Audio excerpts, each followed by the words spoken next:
오늘 우리 함께 나눌 말씀은 히브리서 13장 1절부터 3절까지의 말씀입니다. 우리 히브리서 13장 1절부터 3절까지의 말씀 우리 한 목소리로 함께 봉독하겠습니다. 형제 사랑하기를 계속하고 손님 대접하기를 잊지 말라. 이로써 부지 중에 천사들을 대접한 이들이 있었느니라. 너희도 함께 갇힌 것 같이 갇힌 자를 생각하고 너희도 몸을 가졌은즉 학대 받은 자를 생각하라. 아멘. 우리가 지금 보고 있는 이 히브리서는 예수 그리스도의 신성과 인성을 강조하며 그 예수 그리스도가 당시의 사람들이 존경하고 우월하게 생각했던 천사나 그 모세보다 더 우월함을 나타내고 있습니다. 또한 예수님께서는 멜기세덱의 반차를 이어받은 영원한 대제사장으로 그 예수 그리스도가 구약에서 언급된 여러 천사들, 모세, 아론 그 어떤 존재보다도 더 뛰어난 존재임을 증명하고 나타내는 성경이 바로 히브리서입니다. 이 히브리서는 구약의 많은 말씀들을 잘 이해하고 그 말씀을 깊이 알고 있는 사람들을 대상으로 말씀이 전해지고 있기 때문에 구약에 대한 말씀에 대한 배경이 좀 필요합니다. 특별히 구약에 있는 인물들 그리고 구약에 있었던 사건들 그 제도들이 과연 예수님에게 어떻게 이어지는지는 히브리서가 계속 설명하고 있습니다. 특별히 구약에 있는 수많은 예언의 말씀이 예수 그리스도 안에서 어떻게 성취되는지 설명하고 있습니다. 당시 초대교회 성도들은 사실 신앙생활하기가 매우 힘들었습니다. 너무나 힘든 핍박, 너무 힘든 그 고난으로 하루하루 살아가며 신앙생활 지키는 것이 많이 힘들었습니다. 그러다 보니까 자신들이 믿는 것이 무엇인지 그 믿음에 대한 그것들이 혼돈스러워졌고 또 심지어 이렇게 맞나라는 회의에 빠지기도 하였습니다. 그래서 히브리서는 단순히 교리적인 가르침만을 이야기하는 것이 아니라 그 가르침이 삶에서 어떻게 드러나 그리고 그 드러나는 것이 그들이 지금 겪고 있는 환난과 핍박을 어떻게 이길 수 있는지 그래서 그들이 믿음을 굳건하게 지킬 수 있는 실천적인 부분을 강조하고 있습니다. 여러분 우리의 삶의 그 신앙은 여러분 우리의 삶 가운데 실제적으로 드러나야 합니다. 마치 건강한 씨앗이 땅에 심겨져서 땅에서 뿌리를 내리고 싹을 틔우고 그 잎이 나고 자라면서 꽃을 피우고 열매를 맺듯이 우리의 신앙도 하나님의 말씀이 그 마음 가운데 뿌리를 내리고 그 안에서 싹이 나고 그 안에서 줄기가 나고 꽃이 피어 우리의 삶 가운데 귀한 열매들이 맺혀야 하는 것입니다. 오늘 본문 히브리서 13장에서는 예수님께서 그 그리스도인들이 하나님 아버지를 기쁘게 할 수 있는 실천적인 행동 3가지를 이야기합니다. 첫 번째 1절에 보면 형제의 사랑하기를 계속하라고 이야기합니다. 그리고 또 2절에 보면 손님 대접하기를 잊지 말라라고 이야기합니다. 그리고 세 번째로 3절에 보면 갇힌 자와 학대받는 자들에게 마음을 같이하여 그들을 돌아보라고 말씀하고 있습니다. 여기에 대한 말씀을 하나씩 살펴보겠습니다. 우리 먼저 1절 말씀 다시 한번 봉독하겠습니다. 형제 사랑하기를 계속하고 아멘. 그런데 이 말씀을 왜 초대교회 성도들에게 이야기하신 것일까요? 그 이유는 예수님께서 하나님을 향한 그 사랑을 가지고 있는 그 이스라엘, 그 그리스도인 그 공동체들이 그 삶 가운데 형제를 사랑하는 삶이 드러나야 한다고 예수님께서 말씀하셨기 때문에 그렇습니다. 그리고 또 다른 이유는 당시 초대교회 성도들이 그런 예수 그리스도의 말씀을 받았음에도 불구하고 그렇게 형제를 사랑하는 모습이 서서히 사라지고 있었기 때문에 그랬습니다. 예수님께서는 형제를 어떻게 사랑해야 되는지 그 사랑의 모습을 결정적으로 보여주는 사례가 있습니다. 바로 세족식입니다. 예수님께서는 자신의 죽음이 임박함을 아시고 제자들을 불러서 마지막 식사를 하십니다. 때는 6월절이어서 6월절 음식을 먹으며 세족식을 행합니다. 당시 스승이었던 그분이 가장 천한 종이나 하는 다른 사람의 발을 씻기는 행위는 너무나 충격적인 행동이었습니다. 그러면서 예수님께서 이렇게 말씀하십니다. 우리 요한복음 13장 34절에서 35절 말씀, 우리 함께 말씀을 봉독하겠습니다. 새 계명을 너희에게 주노니 서로 사랑하라. 내가 너희를 사랑한 것 같이 너희도 서로 사랑하라. 너희가 서로 사랑하면 이로써 모든 사람이 너희가 내 제자인 줄 알리라. 아멘. 스승이고 성자 하나님이신, 그리고 온 인류를 구원하실 메시아이신 그 예수님이 제자들을 진심으로 사랑하는 마음으로 그 제자들의 발 하나하나를 씻겼듯이 너희도 사랑함으로 형제를 사랑하라고, 그러므로 진짜 예수 그리스도의 제자임을 보이라고 말씀하고 계십니다. 여러분, 우리가 진짜 예수 그리스도의 제자임을 나타낼 수 있기를 간절히 바랍니다. 특별히 서로 사랑함으로 진짜 찐 예수님의 제자가 될 수 있기를 간절히 바랍니다. 그런데 또 이런 말씀을 왜 초대교회 성도들에게 했을까요? 초대교회 성도들 가운데에 예수님의 공생의 사역을 직접 두 눈으로 경험한 사람들도 있습니다. 예수님의 그 놀라운 사역을 직접 눈으로 경험했으니 그의 신앙이 얼마나 뜨거울까. 그런데 그럼에도 불구하고 왜 이런 말씀을 하셨을까요? 너무나도 안타깝게도 형제를 서로 하는 그 실천이, 형제를 서로 사랑하는 그 실천이 온전히 이루어지지 못하고 있었기 때문에 이런 말씀을 하셨던 것입니다. 그렇다면 왜 형제를 서로 사랑하는 실천이 온전히 이루어지지 못할까요? 예수님의 그 사역을 직접 두 눈으로 경험한 자들이었음에도 불구하고 왜 실천으로 행하지 못하는 것일까요?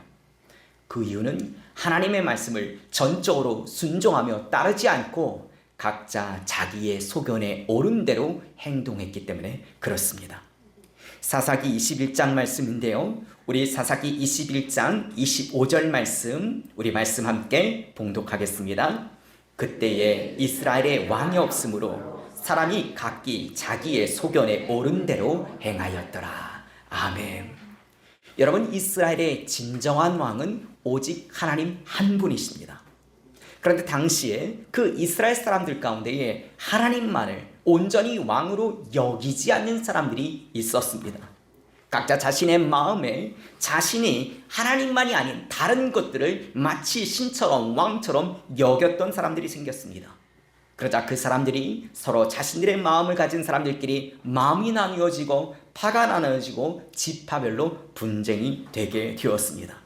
심지어 자신이 속한 같은 지파에 있는 형제들을 돌보는 일도 이기적으로 자신에게 이익이 되지 않으면 돌보지 않는 일까지 일어나게 된 것입니다.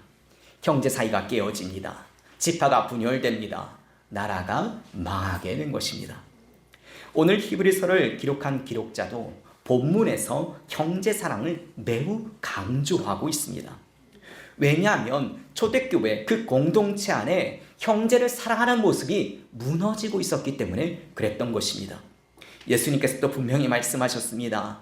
너희가 서로 사랑하면 이로써 모든 사람이 내 제자인 줄 알리라. 아멘. 그런데 파가 나뉘어집니다. 서로 공격합니다. 서로 분쟁하는 모습들 가운데 얼마나 마음 아픈 일들이 일어났는지 모릅니다. 처음 초대교회는 그러지 않았습니다.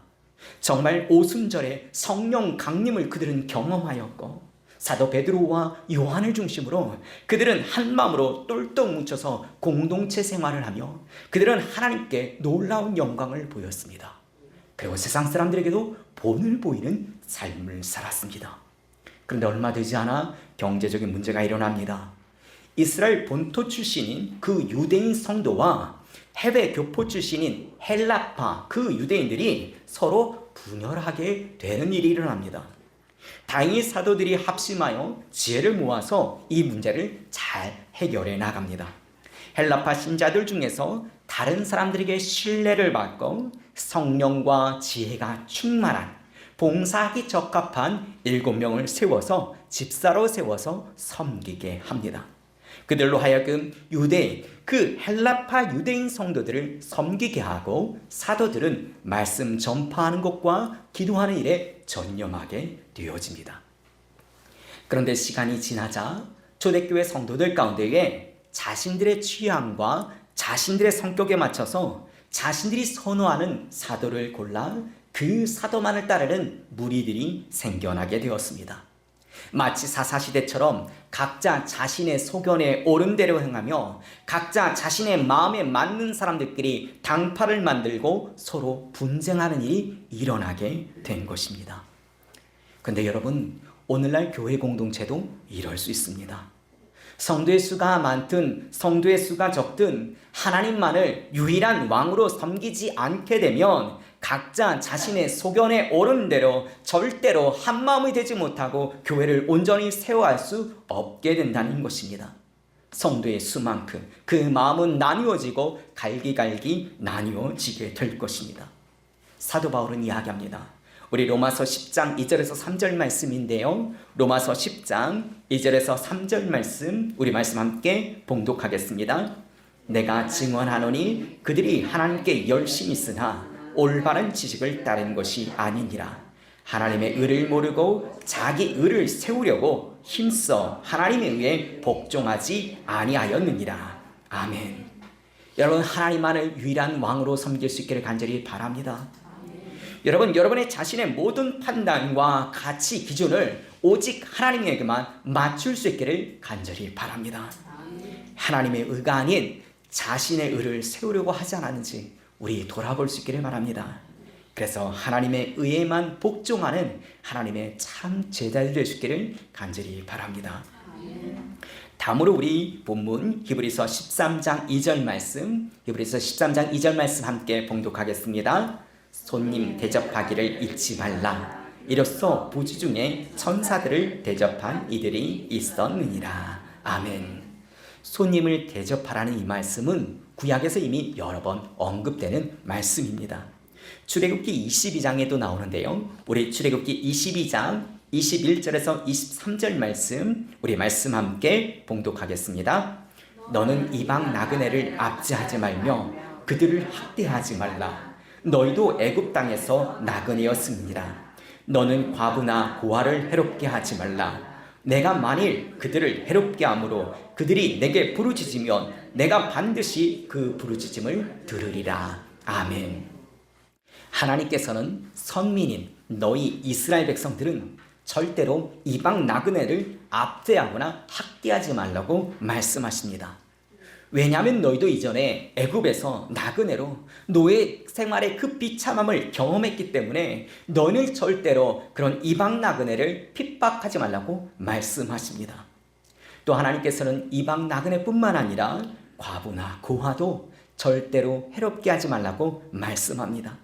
만약에 너희가 그들을 해롭게 하며 그들이 하나님께 부르짖을 때 하나님께서 반드시 그 부르짖음에 응답하시겠다고 말씀하고 계십니다.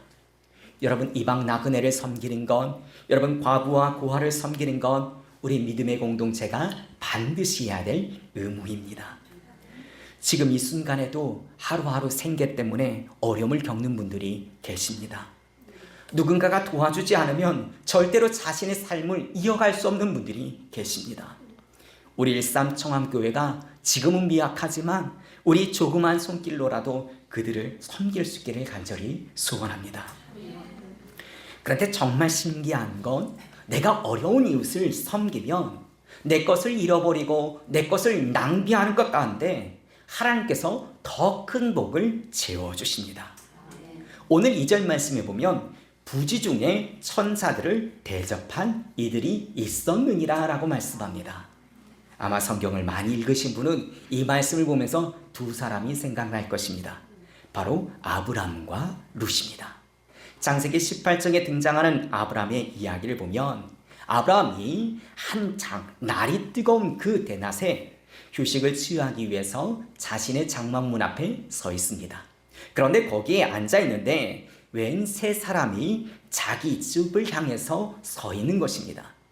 아브람은 그들을 보면서 달려나갑니다. 그리고 그들을 극진하게 대접합니다. 당시의 문화 가운데에 광야의 길을 걷다가 어려움을 겪는 나그네를 보면 그냥 두지 않고 그 나그네를 자신에 모시고 그를 귀하게 섬기는 그런 풍습이 있었습니다. 아브람도 그랬습니다. 성경을 보면 아브람이 그들을 천사로 바로 알아본 것 같지는 않습니다. 누군지는 모르겠지만 그 광야길을 걸어가는 나그네를 보고 자신에게 찾아온 손님으로 극진하게 대접합니다. 근데 그들이 귀한 소식 두 가지를 전해줍니다. 사라가 아기를 갖게 될 것이라는 기쁜 소식을 전해줍니다. 그리고 또 한 가지는 소돔이 멸망하게 될 것이라는 슬픈 소식을 전해주게 됩니다. 나그네를 극진하게 섬겼던 이 아브라함은 뜻밖의 매우 중요한 두 개의 소식을 듣게 됩니다. 다음 장인 창세기 19장에 보면 롯의 이야기가 나옵니다. 롯도 그 두 천사를 만나게 되는데 소돔성 어귀에 있는 두 천사를 보고 그들을 초대합니다. 그런데 이들이 들어가지 않겠다고 합니다. 하지만 그럼에도 불구하고 걷고 이야기해서 자기 집으로 모시게 됩니다. 그런데 밤중에 소동이 일어납니다. 소동 사람들이 두 사람을 내놓으라고 소동을 합니다. 그럼에도 불구하고 롯은 끝까지 자신에게 온 그 손님을 안전하게 보호합니다.